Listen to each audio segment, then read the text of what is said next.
There you go. Good evening from India. Good morning, good afternoon. Namaste. Namaste. Welcome. Namaste. Namaste, Rachel. So nice to have you here.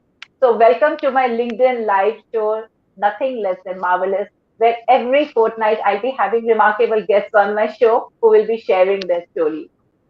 So today I have amongst us a very loving, caring, inspiring person, my beloved friend and sister Rachel Beck. Rachel authored her book Finding Your Way When Life Changes Your Plans, a memoir of adoption, loss of motherhood, and remembering home under the pseudonym V. Lakshmi. Her main aim is to help as many people as possible through her book and give back to the people who have deeply impacted her. Today, she is a well known public speaker too.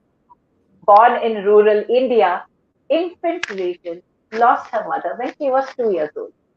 A newborn baby orphaned soon after her birth is extremely heartbreaking. Though a loving white Jewish family adopted her and brought her to her new home in America, her struggle continued in every step. She faced tremendous challenges and extraordinary life experiences that provided a deeper meaning of her complicated and divided self. She aimed to carry on the hopes and dreams of those who rescued her and saved her life. Women across the globe can relate to her life story and experiences in some way or the other. Rachel inspires us to lift ourselves up and uplift others through her story. She inspires, she inspires us to be compassionate, kind, understanding, and give back to the people in everything. So let us put our hands together to welcome Rachel Beck. Rachel, it's Thank you. absolutely a pleasure to have you on my show, and I'm super delighted to talk to you. Welcome. Thank you. Thank you so much for that beautiful, humbling introduction. For that beautiful, humbling introduction. Thank you very much. And people need to connect with you. Yeah, thank you so much, Rachel. It's such a pleasure to be connected with you, and I'm so happy to be on LinkedIn and being connected to remarkable, incredible people. And you are one of them, and you're such a lovely human being. I always love listening to your videos and listening to you talk. There's so much of expression when you talk. Your hands, your eyes, Yeah. everything rolling. Like it's absolutely amazing the way you talk. Oh, Really thank inspiring and it's wonderful following you. So Rachel, I have been reading about your life journey, your interviews and media reports, and I was deeply moved, and teared up visualizing that little newborn baby orphaned within 2 days of her birth. So and my heart cried. It's really sad. So it was heartening to read that you found a loving home with a white Jewish family. What are your earliest recollections of having a loving and caring family on one side and the raised eyebrows and judgments of others on the other side? I was adopted when I was 11 months old. So I don't remember, that time before. There's a lot of emotions that are involved with it. There's a tremendous amount of emotions. And I had shared with you, personally that I am looking for my biological father and I'd really love to find him. And I was adopted by an incredible family. They're very, very special. And I feel very grateful. And I use my voice as an adoptee because people always speak on our behalf, but we need to speak for ourselves. There's a lot of things that are said to us that are inappropriate to say. It's important for adoptees to feel included. And so my family has done a wonderful job with that. They've never introduced me as their adopted daughter. I am their child, and they introduced me as Rachel. So they've never created that outside, that I'm an outsider. No, it's that I'm an insider. So, That's and being that and is being It's been about adapting. It's been about survival of the fittest. I've been adapting my entire life and have learned that at one point I reached this point a couple years ago where I don't need to fit in anymore to make other people comfortable. I'm just gonna be myself. I'm exhausted. I'm emotionally exhausted about trying to conform to what society wants me to be. And maybe it's because I'm in my 40s now. Maybe I've just come to a place where I just don't want to do it anymore.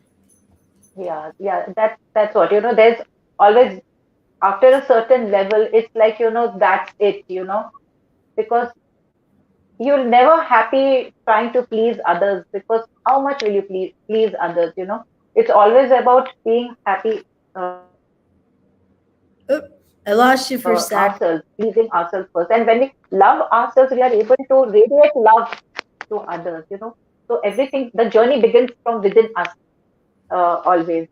So you faced, Rachel, you faced racism and you underwent health issues and then loss of motherhood and many uncomfortable judgments also. So your constant struggle and pain is unfathomable, really, because I was reading about you and it's really painful. So how hard was it to overcome the trauma and challenges you faced from such a young age?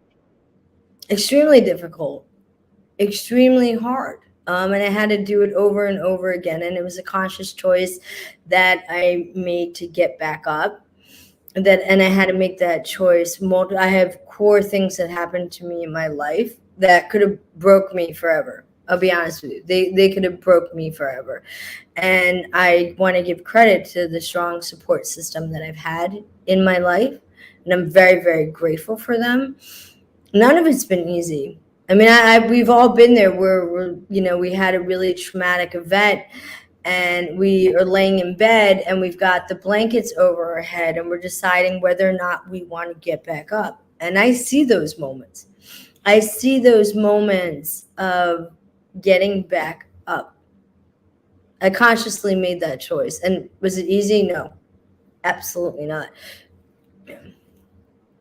Yeah, yeah, I can just imagine. Yeah, it's very hard to come out of that. Mm.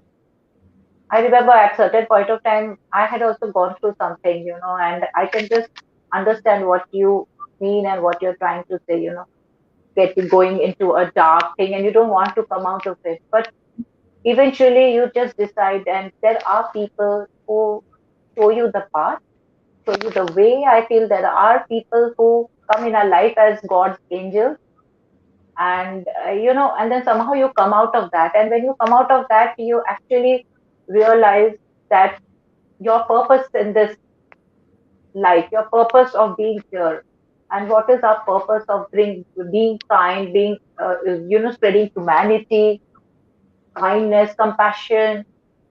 And that is what, and if we can bring a smile on someone's face, that is the best happiness I think we feel deep within, when we are able to give back to people, who really matter to us and people around us.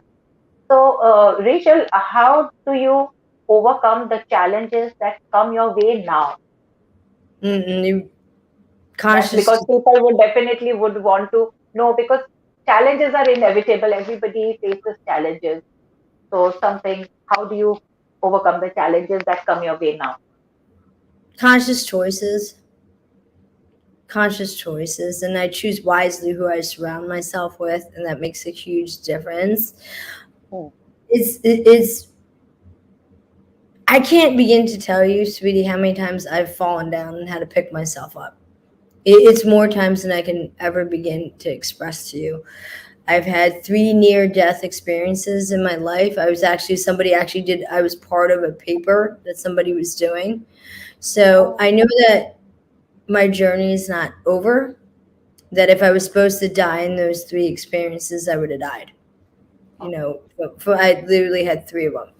So it's conscious choice. It's pulling like deep strength. There's really honestly that there's nothing I can't handle. I've been through it, been there, done that. And so I know that I can get back up. I don't deal with drama or gossiping. Most people who've had near-death experiences don't even surround themselves with it because life is way too short. So yeah, it's digging deep inside your soul and saying, get back up. And you have to tell yourself, I've had to do it.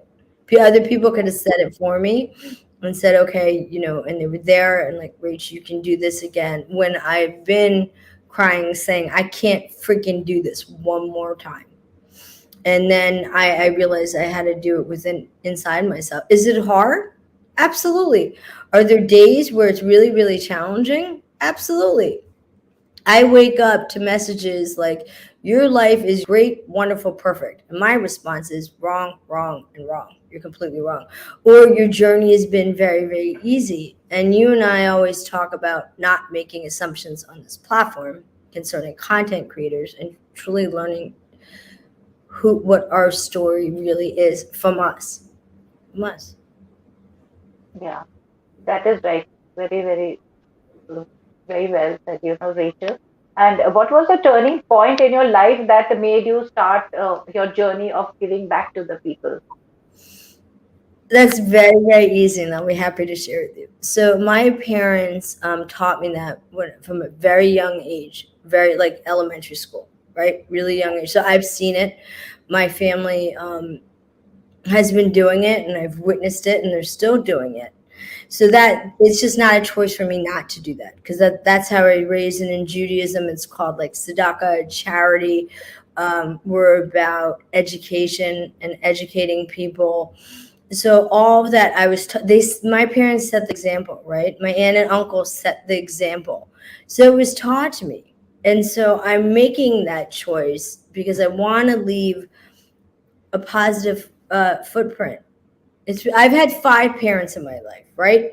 My mom who died, my biological father, my foster mother who took me into her home, who started the orphanage, and then I have my 2 parents now. All 5 of those people made a conscious choice whether or not to have me in their life. It was and then 2 of them saved my life, right? You had the person who some people think it was my biological father, who dropped me off to the founder of the orphanage because I was borderline comatose, and she was a nurse, a missionary. So she, got me the medical care that I needed. So these are all conscious choices. People could have said no. And then my parents who adopted me, they could have said no. They could have said no, and they didn't. And they both found out about me on the same day, which is a really crazy story, like a really crazy story how they found out about me. So my legacy, extremely important to me, but it has nothing to do with me. And it's very hard to explain that to people. I don't forget where I come from. You and I are very proud to be Indian women, even though, I'm from Tamil Nadu. You're from Andhra Pradesh, right? I'm from West Bengal. West Bengal. West Bengal, yes. Yeah. And we're very proud. Actually, I'm born in Maharashtra. So yeah, it's like. So it's important to us. Our roots are very important. So I go back. I stay at the orphanage for a couple of weeks, and you and I were just talking about that. Yeah. I don't forget where I come from. So I have this goal that I'm trying to reach. And once I hit that goal, then I'll take a deep breath. But until then, till I hit that goal of what I'm trying to achieve, I'm not going to stop. And it concerns what I'm trying to achieve for the orphanage. Yeah, that's really nice. I mean, it was so nice to read that you visited your country of origin, India, in search of your roots. So just please, what were your feelings when you stepped on Indian soil for the first time, and the journey to the children's village for orphans and the elderly? I mean, really like to know about that. The feeling and going to the place and finding out everything. That was really nice to hear from you. After the 24-hour flight, right, it takes me 3 planes to get in. It's a long trip. It's a 24-hour trip to get there. The first time I went back to India and I got out of the plane, and it was at the airport, and the doors open. It was deeply emotional for me. It was coming home. It was feeling the ancestral emotions, which is very common for adoptees. And I felt, and it was, like 3 o'clock in the morning. I was waiting for somebody to pick me up, and it was emotional, mind, body, and soul. And then from there, it's another 3 hours to the orphanage, right? So I get in the car with the driver, and then it's 3 hours to go to the orphanage. And I remember the first morning, waking up and being there, and I came in the middle of the night, and I had friends who had been to the orphanage, so they told me all about it, that had volunteered. Okay. It was unreal. It's an unreal experience every time I'm there. I do a lot. It's connecting with the roots. That is my other family. That is my Indian family at the orphanage. That's why I'll do everything in my power to help them. Learning more about my culture, dancing, singing, being in the kitchen with people while they're cooking, exploring my roots. I do a lot of personal things there too, but I go to visit temples. I go out to dinner with friends. I go there for usually around Alumni Day, which is really, really special. And I'll tell you why. Because people come back. It's always in January, that have graduated from the orphanage, right? The orphanage also has a school, really big school, because there's children outside the orphanage that come there. So some kids might be there from like 0 to 18, and they leave with an education. So they have Alumni Day, and people come back. So when I do go there, I tend to go for Alumni Day. It's everything to me. It's everything to me. When I was there last, I go through India and I photograph, and then I end up, I donate, photos back to Indian organization to help them, the one that supports the orphanage. It's everything. It's the only way. People are like, well, why can't you find your biological father? Well, first of all, this is India. It's not so easy to do. I only have his first name, which I won't say here. I don't know his last name. So I physically have to go to where he was last seen. And I'll do that next time I'm there. But it's a deeply emotional process. I come home. I'm usually there for about 3 weeks. I come home, and it's a lot for me to take in. I love India. It's my home. Yeah, that is right. Wish you all the best, Rachel. I'm sure next time when you come, you'll find your biological father. And it's really amazing. And it's a blessing to have parents who love you and who've taken care of you. They're out there and taught you values and to give back to people. And uh, it's really nice. And they are just like God's blessings. And uh, I wish you all the best next time when you come to India with your thoughts and with whatever you would want to do. And Rachel, I'm quite sure that your book, the book that you've written, Finding Your Way, is touching the core of the readers' hearts and is a huge inspiration too. What triggered you to write this book? It came from one of my girlfriends who I met in India. Ironically, her and Yeah. I met in India, and we kept in touch. Her heart is very connected to India, and she's in the US. And people are going to be meeting her because she's going to be coming on the show. We're going to be telling the story how we met in India and how the book came about. And she had said to me after I had gone back to university, she had said to me, I really feel like your story needs to be told. She felt really strongly about that. So I had just graduated, got my degree, and she planted the seed. And that's what I try to do with people every day, is to plant those seeds. So if they're thinking about it, or they're on the fence about it, or they're not sure if they want to do it, plant that seed and say, okay, you can do this. It is possible to do this. Sometimes we need those people in our lives to see things in us that we don't necessarily see in ourselves. And I've had core people in my life who've done that for me, where I didn't think about something like, Rach, this would be a really great idea for you. So yeah, it's seeing things in people that we don't see in ourselves. And as you know, Odie, come here. As you know, I'm taking part of the proceeds of the book. We're going back to the orphanage. That's Wonderful. yeah. And when I'm there again, you'll be seeing videos. You'll be seeing the orphanage. I was supposed to go, and hopefully I will be able to. And you'll be seeing, like, I will be filming the whole orphanage and sharing stories of the kids. And I have a whole idea in my head. Oh, lovely. Very nice. And I'm glad you wrote this book, It's there's always so much to learn from and especially, our life lessons. Our life, each person has a story to tell, and each moment in our life is a story actually. But when you sit down to write it together, it becomes a very inspiring book, definitely. And wish you all the best for your book. And I'm Thank you. definitely going to get that book and read it Yeah, myself. thank you. So, Rachel, I think most probably your video is frozen. Oh, Now. can you see? I'm here. I'm here. Can you see me? Can you Are you hear there? me? Yeah, I can hear you. I can see you perfectly, and Yes. I can hear you perfectly. Okay, okay, fine. Yeah, sure, sure. So, all the best with your book. And are you writing another book? I am. I'm Planning to actually. write? I'm in the process of writing part two. It's going to be the sequel to the first book, because a lot of things happened after I wrote the first book. A lot of things happened. So yeah, I'm actually in the Lovely, process. lovely. All the best with your second book as well, Rachel. And Thank so, you. Rachel, women are always considered as the weaker gender, but the power of a woman shouldn't be underestimated.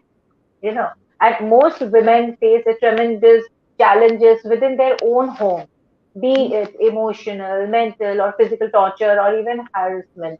So they are unable to break the shackles and set free due to there are a lot of factors, like there's due to social stigma, or maybe because they have obligations towards their children, towards their family, self doubt, low self esteem, and all that. They don't come out of it. So, what advice would you give to the women of this world? To believe in themselves, to truly believe in themselves. Listen, you and I both know women need to be more supportive of each other. They need to not, pull each other down, have jealousy, have hate, treat each other right, because the energy that goes on between women is huge. It is such a powerful energy, and that's what I see what happen. I see that women try to lift themselves up, and then someone will come by and say to them something unkind, and then their self-esteem is crushed. So that's the most important thing for them to know. I have to block stuff every day. I have to do it every day because the negative things that are sent to me. So I have a filter, and I choose what I let in and let out. Now, was I always like this? Absolutely not. I'm a human being. I have emotions. There's things that people say to me have deeply hurt my feelings.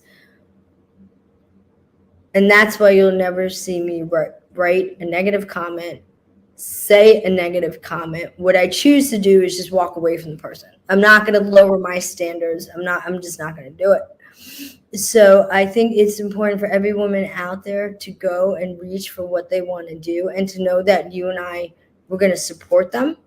We don't ask for a lot. We have two things. We just want people to be kind, and we want them to be respectful human beings. That is it. That's all we ask. It's not that difficult to do that. We do we reach. It's not that hard. So I think every woman out there needs to know to never limit themselves. I don't limit myself at all. I'm just gonna go for it. I'm gonna try it. We want women to succeed. We want the males to succeed on this platform. But the thing that is hurting women is that they don't support other women. And there's a lot of us out there teaching the importance of it. So once that happens and people get it, they're going to fly. They're going to fly fast. Yeah, that's right. Women must support women, and like I said earlier, also that people always look at women as a weaker gender, but they can be very strong if they are pushed against the wall. Women have that two sides. They are the softer, the nurturing side. But if they are pushed against the wall, then they can be very powerful. Like, Yep. in India, we worship goddess Durga and we worship goddess Kali. Hmm. They are the epitome of the strength in women, the power in women. You know, they are soft, nurturing, life giving on one side, and if they are pushed, if required, they even destroy the evil, you know. So they Yep. can be the destroyers too. And we have men who worship these goddesses, these deities out there. They worship them. But most of the men don't look at their women back home in the same manner that they look at the deities, They are always suppressed, down, not to do this, do that. So it's for the women to support women Mhm. to know that they are capable of doing uh, a lot. Mhm. A woman can wear heels as well as she can wear work boots, Mhm. isn't it? She she can be a nurturing, life giving. At the same time, she can walk shoulder to shoulder with a man. So she is both the harder and the softer side comprises of woman. So uh, Absolutely agree with you. isn't it? There's many sides to this, right? There's many there, people mistake, being kind is weakness. No, it's not. And No, it's not. it takes a lot of strength to actually be a kind human being Yes, because of all the things that we deal with. And yes, since we choose to either walk away from what's ever hurting us, it takes a tremendous amount of strength to do that.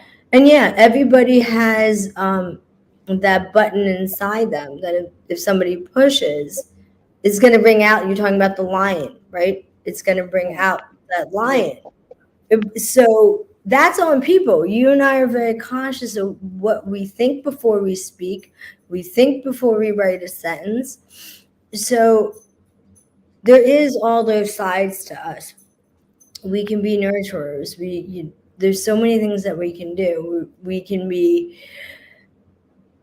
There's nothing that we can't be, and I want women to yes. walk away with the Very message. true. There's Very true. nothing that we can't be. Absolutely. Very true. And so it was really nice. And is there anything else that you would like to tell everybody, the I love audience? you. Anything that you would like to tell them? Sure. I love you, India, and I miss you, and I can't wait to be back there. And thank you for having me. And people need to connect with you. Thank you, Rachel. And Rachel, in the end of my show, normally I have a rapid fire round to make it a little fun ending. So, That is, if you are ready, then I can, yeah, if it's okay with you, then I can ask you. let's do it. That's fine? Okay. So here it goes. Love or life? Love or life? Is that what you said? Rapid fire. Which one? Rapid fire round. Love or life? Which one would you choose? Love is life to me. Okay, great. Um, Autumn or winter? I love fall. Fall is my favorite season. Yeah. Okay. Theater or web series? Wait, theater or what? Theater, theater, theater or web series? I enjoy theater. I enjoy theater. Yeah. Water or well? Water. Or Okay, so well? I love water. My favorite, I'm the happiest when I'm in the ocean. I snorkel. I'm certified in Okay. scuba diving, so I'm at peace when I'm in the ocean underneath. There's silence except the fish. That's when I'm happiest. Oh, lovely.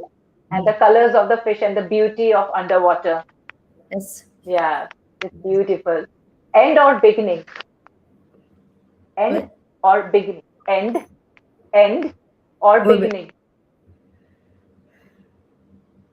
Both.